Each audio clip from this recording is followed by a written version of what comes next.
Hello student, welcome to my channel Loknath tutorial. আজকে আমি আবার তোমাদের একাদশ শ্রেণীর রাষ্ট্রবিজ্ঞানে বিষয়ের প্রথম অধ্যায়ের পার্ট 2 এর কিছু এমসিকিউ কোশ্চেন আজকে পোস্ট করছি, যা তোমাদের সেমিস্টার 1 পরীক্ষায় খুবই কাজে আসবে। কাল আমি 10 অবধি ভিডিও দিয়েছিলাম, আজ আমি 11 থেকে আবার ভিডিওটা চালু করছি। 11 নম্বরে আছে রাষ্ট্রবিজ্ঞান সমাজের প্রভাব ও প্রভাবশালীদের জন্য আলোচনা করে। উক্তিটি বলেছেন ব্রেন্টলি, লাসওয়েল, প্লেটো, গার্নার। উত্তর হবে খ দাগের লাসওয়েলের। নাম্বার 12-এ আছে অ্যারিস্টটল কোন দেশের দার্শনিক?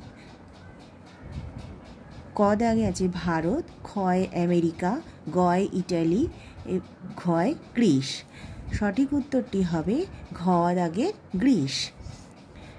নাম্বার 13 হচ্ছে আন্তর্জাতিক রাষ্ট্রবিজ্ঞান সম্মেলন বসেছিল ক দাগে প্যারিস, খ দাগে রোম, গ দাগে মস্কোতে, ঘ দাগে বেইজিংয়ে।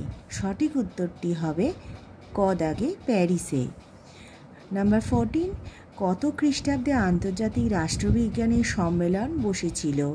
ক দাগে 1940 খ্রিস্টাব্দে, খ দাগে 1942 খ্রিস্টাব্দে, গ দাগে 1950 খ্রিস্টাব্দে, ঘ দাগে 1948 খ্রিস্টাব্দে।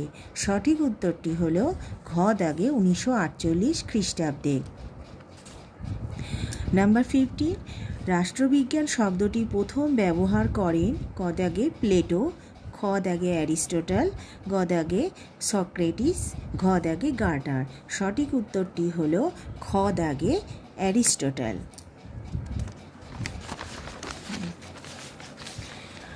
নাম্বার 16 এর প্রশ্ন রাষ্ট্রকে শাশ্বত চিরন্তন বলে মনে করেন না ক দাগে ভাববাদীরা, খ দাগে উদারবাদীরা, গ দাগে মার্ক্সবাদীরা, ঘ দাগে আচরণবাদীরা।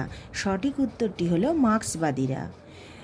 নাম্বার 17 রাজনৈতিক তত্ত্বের কাজ রাজনৈতিক জীবন সম্পর্কে সুশৃঙ্খল অনুসন্ধান। ক দাগে প্লেটোর উক্তি, মার্ক্সের উক্তি, গয় মা সে তুংয়ের উক্তি, ঘয়ে রাষ্ট্রবিজ্ঞানী স্যাবাইনের উক্তি।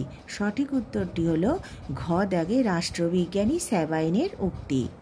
নাম্বার 18 রাষ্ট্রবিজ্ঞানের শুরু রাষ্ট্রকে নিয়ে, শেষও রাষ্ট্রকে নিয়ে। এটি বলেছেন ক দাগে গেটেল, খ দাগে গার্নার, গ দাগে নিভেল এবং ঘ দাগে প্লেটো।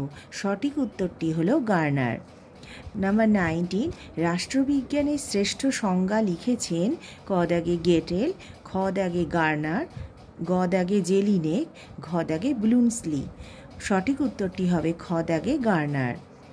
নাম্বার 20 রাষ্ট্রবিজ্ঞান একটি প্রগতিশীল বিজ্ঞান এবং শ্রেষ্ঠ বিজ্ঞান। এটি বলেছেন ক দাগে অ্যারিস্টটল, খ দাগে লর্ড ব্রাইস, গ দাগে প্লেটো এবং ঘ দাগে বেন্টলি।